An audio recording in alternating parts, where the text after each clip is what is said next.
We'll take a little more. We'll take about 5-10 minutes with this after you're done. After you're done. I don't want to get up and leave it. After it's Q&A, we'll be done. Wait for your time. Use this mic. This mic? Okay. Tell me when you are ready. Yes.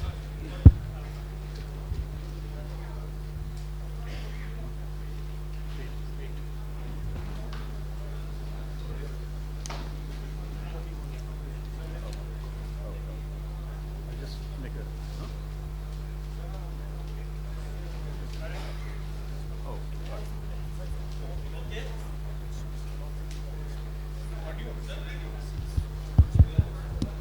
Are they all ready? Okay. Cameras are ready. Just wait a second. Audio file आवाज आ रही है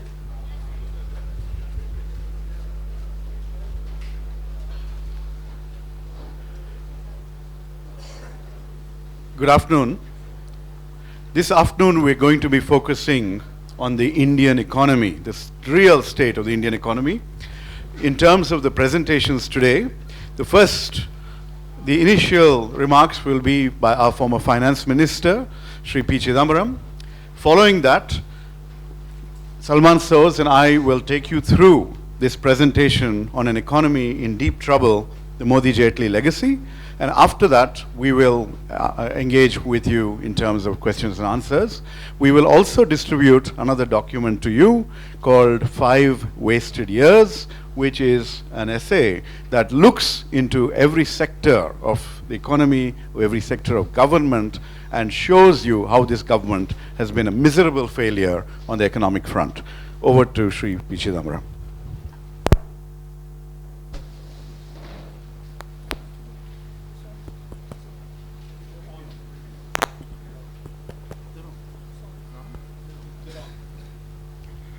Good afternoon.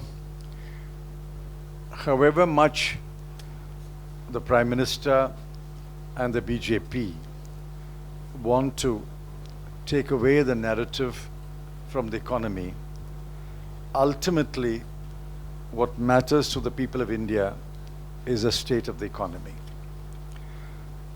I believe, my party believes that eventually the people will judge this government based on its performance in the management of the economy. As we get closer to the end of the elections and the declaration of results, I find that people have begun to find their voices. For example, the economic division of the Ministry of Finance has published its monthly report for March.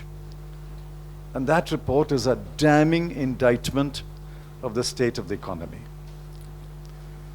Yesterday, the NSSO shot a major hole into the CSS data and the CSO's GDP series.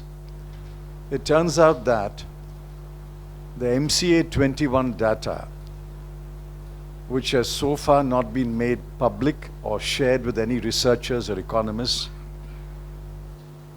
is full of falsehoods. 35% of the companies in the MCA data do not exist or cannot be traced. That's the kind of bluff and bluster which the government has used to present a rosy picture of the economy. But now all that is falling apart. Let me quickly list 10 or 12 headlines from the March 2019 report. Firstly, and this is only for the last 3 years, 2016-17, 17-18 and 18-19, the GDP growth has declined from 8.2% to 7.2 to 7.0. The gross fiscal deficit has remained flat. Capital expenditure has remained flat. The GDP deflator, which is a measure of inflation, has been rising from 3.1 to 3.8 to 4.2. the current account deficit has been rising from 0.6 to 1.9 to 2.6. Private consumption expenditure has declined. Government consumption expenditure has declined. The fixed investment rate has declined. The growth in gross value added in agriculture has precipitously declined from 6.3 to 5.0 to 2.7. Gross value added in industry has remained flat. Index of industrial production has declined. Growth in gross value added in services has declined. And we could go on and on. There's not a single parameter which has shown a rising trend. Yet, Mr. Modi wants us to believe that after 5 years, the economy is robust or strong. This is perhaps the weakest point of the economy in the last 5 years. I think we're back to where the economy was in 2004. The next government has a lot of work to do to repair the grave damage done by the BJP.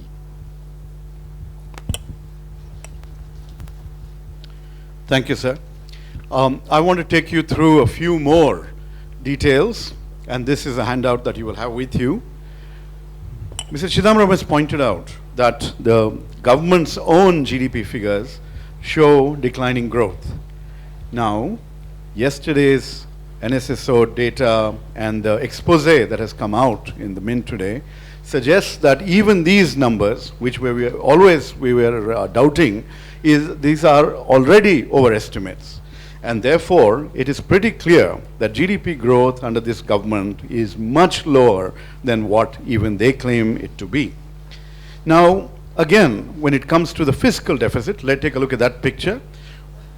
If you look at the tax revenues that have come in, it's pretty clear that the government is going to be facing a very significant shortfall of 1.6 lakh crores in tax revenue, and the fiscal deficit is likely to be nearly 3.9 to 4%, much higher than what this fiscally disciplined government, so-called fiscally disciplined government, has tried to portray. Inequality also under this government, which is a Soot Boot Ki Sarkar, has also worsened considerably, and you've seen that. We're showing you the details on that front as well. And the last slide that you will see on this picture here is about investments and savings. Only when savings increase will investments increase, and when investments increase will the economy's growth increase, more jobs be created. And you can see the downward trend during the few years of Modi Sarkar. This has led to, next, a massive jobs crisis across domains, and we are aware that the unemployment rate is at a 28-year high. And the labor force participation rate across sectors, male, female, urban and rural, is all showing signs of continuous decline. The youth are facing severe joblessness, and the highlights are on the side out there. Just in 2018, more than 1 crore worth of jobs have been lost, and a large number of those people who are still at work are earning less than 10,000 per month. This is also after the damage done by demonetization, which is alleged to have which is shown to have cost 35 lakh people their jobs, and which has resulted in the male workforce shrinking for the first time in 25 years.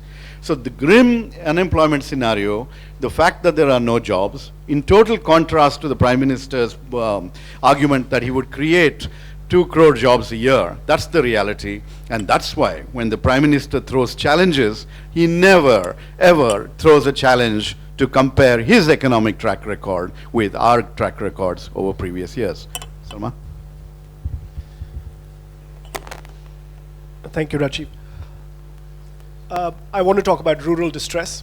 अगर आप farmers की कहानी सुने, मोदी जी कहते हैं कि 4 साल अभी के बाद 4 साल में फार्मर्स की इनकम डबल हो जाएगी, उसके लिए एग्रीकल्चरल सेक्टर का ग्रोथ रेट क्या होना चाहिए?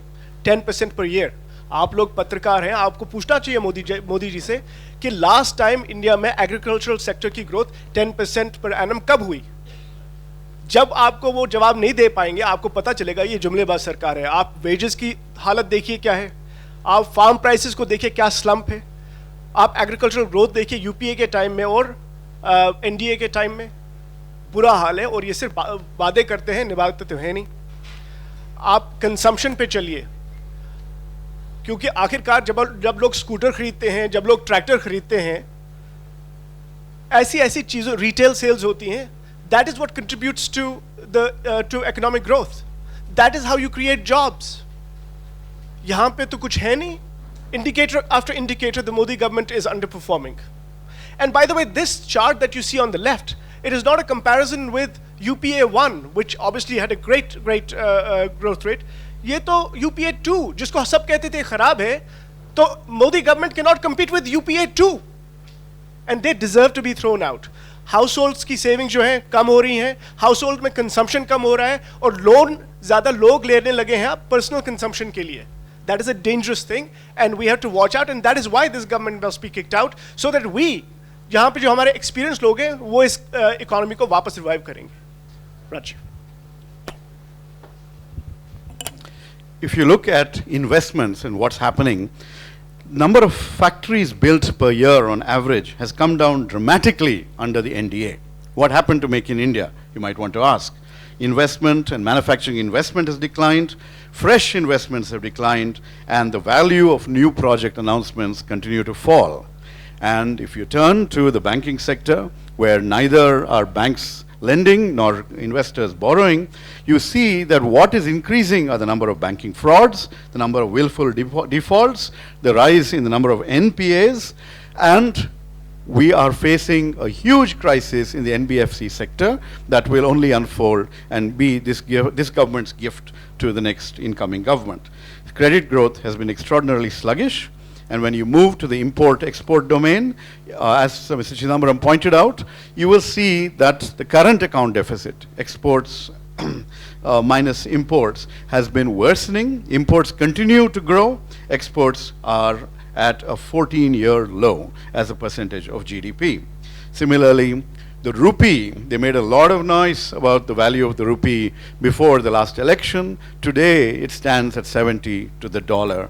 And this at a time when oil prices are firming up and we're going to be facing numerous challenges. So the good days, the achhe din, were when oil prices globally were low. This government did not take advantage of it, and as a result, we are left with a sluggish economy, and foreign investments are not coming in either. They're on the decline. So overall, what you see is a government that has failed the Indian economy. They're good at writing blogs, they're good at wild talk, but nothing when it comes to managing the economy in the way it should be managed. We will also distribute and send you by email the report on 5 wasted years across sectors of the economy, and together with everything else that we've discussed here, you will have a clear sense of mismanagement of the most horrendous sort under Mr. Modi and Mr. Jaitley. We're happy to answer questions. Thank you, Professor Gowda. We'll have questions now. किससे सवाल है जी?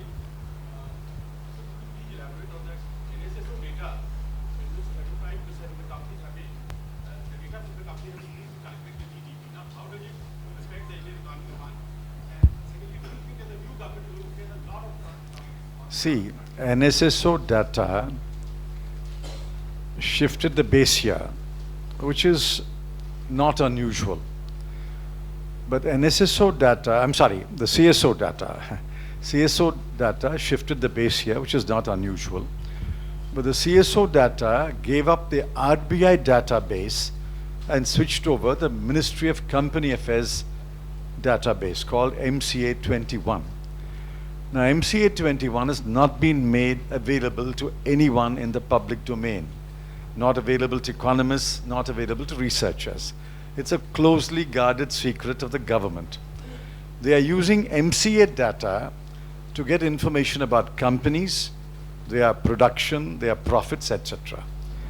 Now, NSSO, in the survey that was underway and completed, has found that 35% of the companies in the MCA database do not exist.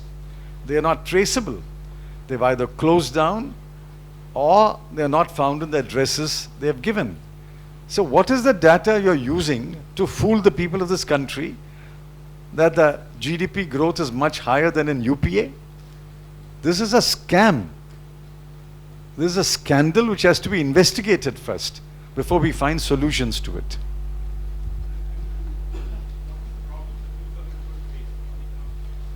Well, I thought I gave a long list of problems. All that this government is leaving behind is only problems. We have to address every single aspect of the economy. Growth, fiscal stability, sluggish imports and exports, rising current account deficit, fall in investments, fall in consumption expenditure, and the steep decline in agricultural growth and services sector growth. Between the two, agriculture and services sector account for about 82% of India's economy. I know the manifesto speaks about AI, but if you were to form the next government, what would you do to improve consumption demand and also to fix the NBFC sector crisis that's ongoing? What would be the plan? See, these are not questions which can be answered in one sentence or two sentences. This requires much deeper study and a longer answer. Obviously, a press conference is not the place to answer. Now, the NBFC crisis is both a crisis of regulation, regulatory failure, and mismanagement of liquidity. These are the two main reasons for the NBFC crisis. So now that we have identified the reasons, we have to address both regulatory failure and the liquidity issue. On the consumption front, FMCG companies also are seen as some Consumption is declining. The Ministry of Finance's report says consumption is declining. Now, Nyai, one of the objectives of Nyai is to remonetize the economy. The people at the bottom of the ladder, the bottom 20%, will have more money to spend. And therefore, we think that it will boost consumption of certainly wage goods and consumption of some other goods which are very essential. Neeraj.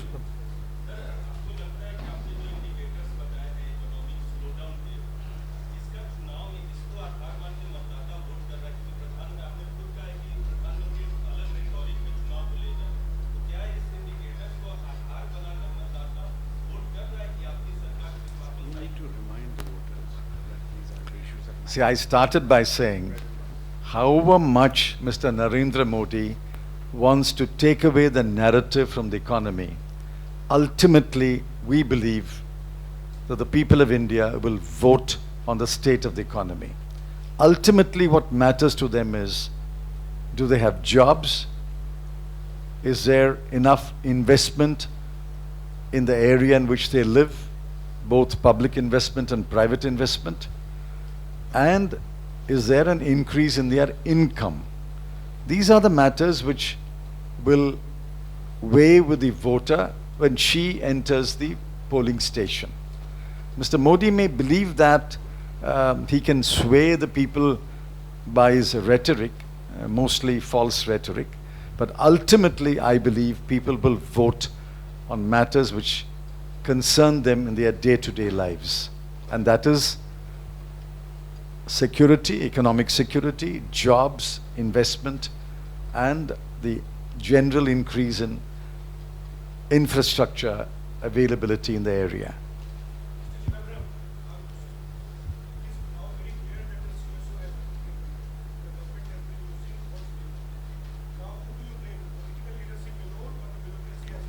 No, I blame the political leadership.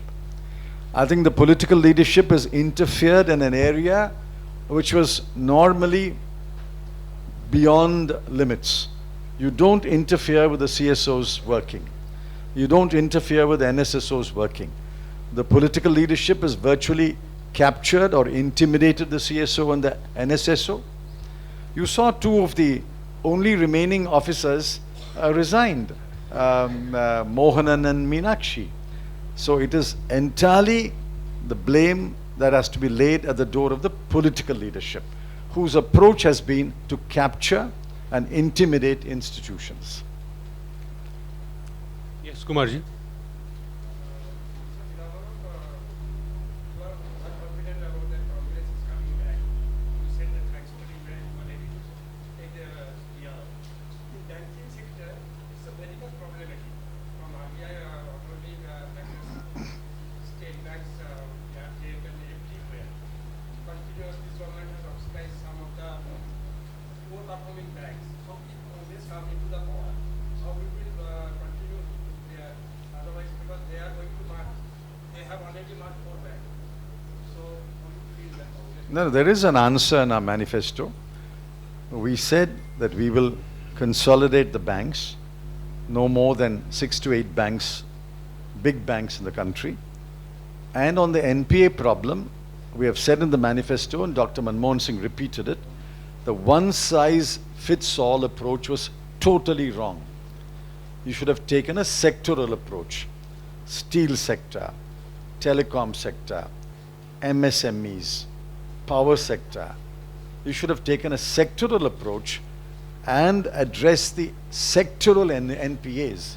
Instead of that, they put out a one-size-fits-all approach, irrespective of the sector, irrespective of the external factors. They said all of them have to be referred to the IBC, which is why we are in such a state of affairs.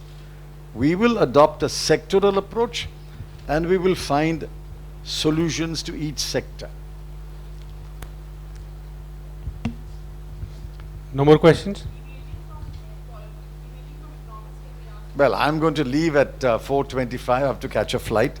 So if there is a... Sir. Yes, go ahead. Last question. Italian journalist who has done a report from Malapur airstrikes when the Indian government had conducted the armed forces have conducted the airstrike. So she has now in her report said that I think very safely states that after this strike there was a large number of JEM cadres were affected and killed. So I have no way to verify it. We have always said we have no way to verify these claims one way or other. It's for the government to put out answers or put out evidence if they wish to do so. But this government has flatly refused to put out any evidence. And if you ask for evidence, we didn't ask for it in the first place. The Wall Street Journal asked for it. If you ask for evidence, you're an anti-national. So maybe if you ask the question again, you might be dubbed an anti-national. So I think you better be careful. Okay, thank you very much.